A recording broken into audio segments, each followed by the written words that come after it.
Good morning, guys. Good morning, netizens all over the world. I just like to share this video. I made this video to thank the people, especially the one who texted me this morning. And I know she's concerned, and thanks a lot to you. You know who you are.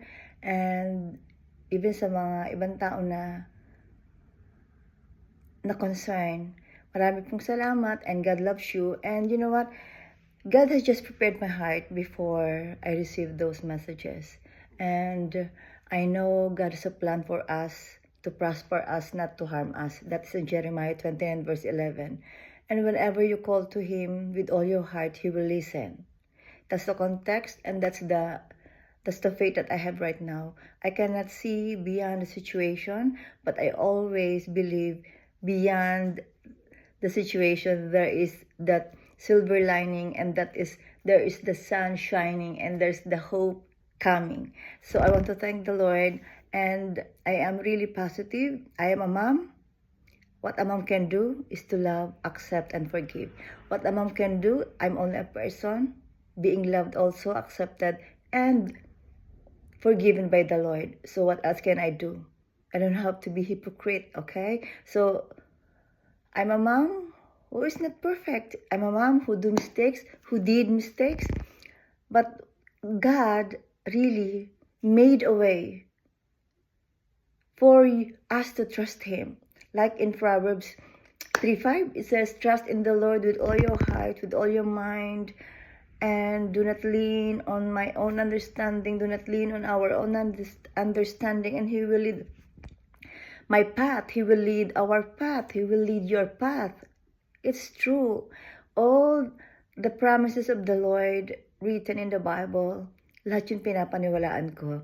And every time there's a situation, and there were so many times na I really needed the Lord, I sought Him, and nakipagkita siya sa akin. Nakipag-usap siya. That's why I remember all the promises that He gave me during those times of solitude, during those times of difficulties. And you know what? The burden is light kapag ibinigay natin sa Lord.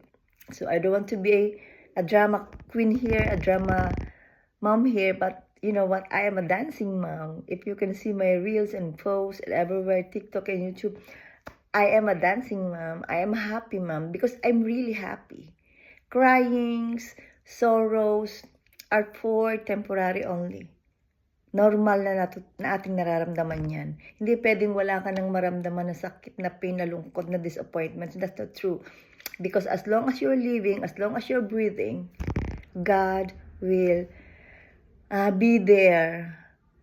You will experience this darkness, you will experience this muddy moments, but God is always beside us. He will never abandon us. He will always lift us up. And there's a song of Loro Story. It says, how many times will you pick me up? Ang sabi ng Lord, as long as you call to me, as long as you seek me, you will find me and I will pick you up. And no matter how many times you fall, I will lift you up as long as you are asking me to lift you up.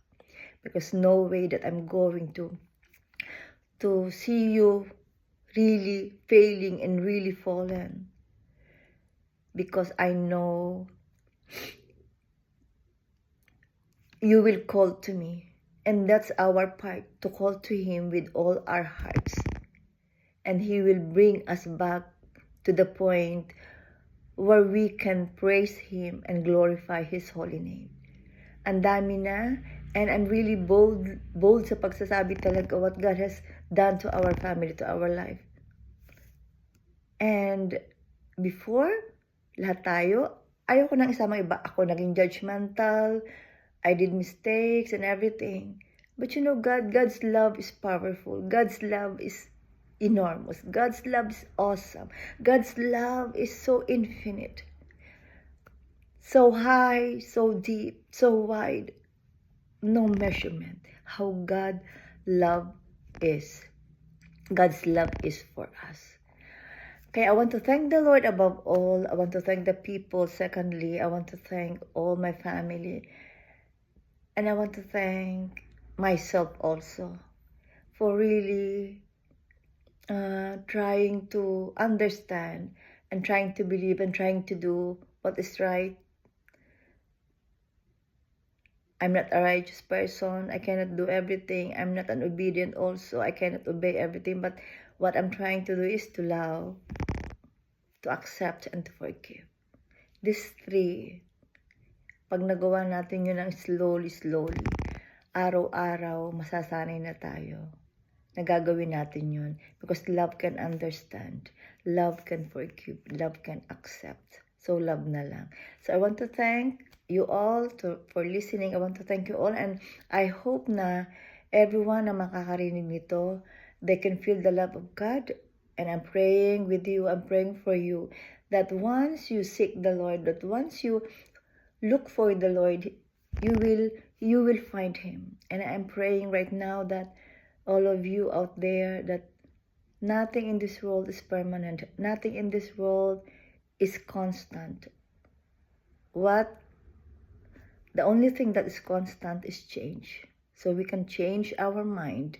We can change our heart's desire. We can change the things that does not pleases the Lord. Di ba ang ganda?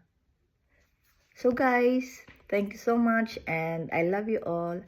I love you family. Shout out sa BG ko, headed by Tita Patty, sa no other name, kay Maribel Pan, kahit hindi kami nakita-kita, sa mga kaibigan ko, sa Yakult, sa aking kapamilya, sa aking mga best friends dyan sa Pilipinas, and sa America, sa lahat sila na kung nasaan man sila.